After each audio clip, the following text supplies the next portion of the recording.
Although Snow White was written in 1812, it had been retold and rewritten multiple times. It was even the first animated full-length film. The question is, why? Is it really that good of a story? Well, of course it's a good story, but it is more than just that. You see, back then, fairy tales were told to pass on concepts that were too abstract for kids and people in general to comprehend.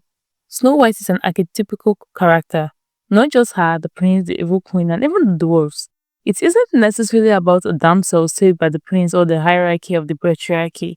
Snow White wasn't first told in 1812. It was only first written then. The brothers Grimm did not write these tales off the top of their head. They actually went from village to village seeking out oral traditional tales and writing them down. Thankfully though, cause tales like Snow White might have been lost in time. But no one knows how old Snow White really is. But what I do know is if it has survived this long, then there must be something about the story. Because it is a story that will continue to be told, maybe till the end of time. It has so much significance and relativity, it just cannot be ignored. So here are some of the harshest reality of the Snow White story. In the Grimm original, which I summarize if you haven't read, the evil queen tries to take Snow White's life 3 times. The last attempt worked, but there was a pattern. She kept coming as an old woman who had something cheap or free to offer.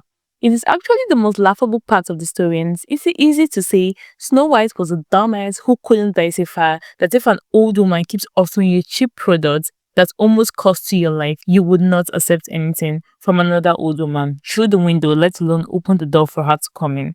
But Snow White might not be so different from you and I, in the sense that sometimes we fail to recognize patterns because they come in different form, and we fall prey to the same tricks over and over again because they come with irresistible offer. The beautiful lace that might tighten you and restrict you from breathing properly. The poison comb that just might take you out the moment you put it in your hair. The poison apple that looks too good to resist. Well, you might just like Snow White refuse to open the door while hypocritically checking them out through the window. Don't open the door and don't open the window either. If not, you might just get stuck in the loop, and if we're not careful enough, that loop might just end you. Snow White was not naive. She was only human. Next is the apple. The queen made a very attractive apple with a red cheek and a whitish cheek. The red cheek was poisonous while the white was good. She was able to trick Snow White that the apple will not harm her because the queen herself bit off of it. There are things or times in life where offered that apple, it looks so tempting and drawing. The person offering it to you might just say it's fine. Look, I already eat from it and you don't see anything happening to me now, do you? But what you might not know is that person just ate off the white cheek and there's nothing left but that poisonous red cheek that will knock you out the moment you take that one bite. Till someone comes to save you. And what if no one comes? Sometimes the person offering you might not even know that the red cheek is poison. He might have just been lucky to have bit off the right parts. A lot of people blame the glass mirror for being the true villain, cause why would a queen, a beautiful queen of a whole kingdom, be traveling 7 mountains to kill a little girl who cannot provide food for herself, let alone protect herself? All she does is cook, clean, knit, and be beautiful. If you look at it, beauty was the only thing Snow White had going on for herself. But the glass mirror keeps on reminding the queen the only place Snow White was better than her. It only focuses on Snow White's strength. And this is so peculiar with human beings. We tend to focus on that particular thing your friend or maybe foe is better than you at, while ignoring the numerous parts of your life that you're outstanding. Most people are jealous of people that they actually surpass in other aspects.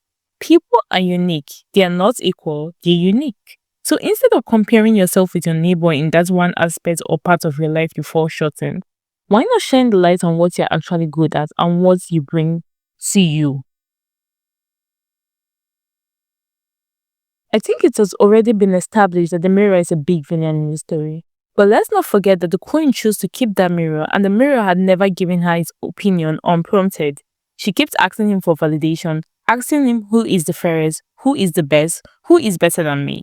She became a villain by constantly needing validation from the glass mirror. Get rid of the glass mirror. That person that keeps pointing out your flaws but never your strengths, keep them at arm's length.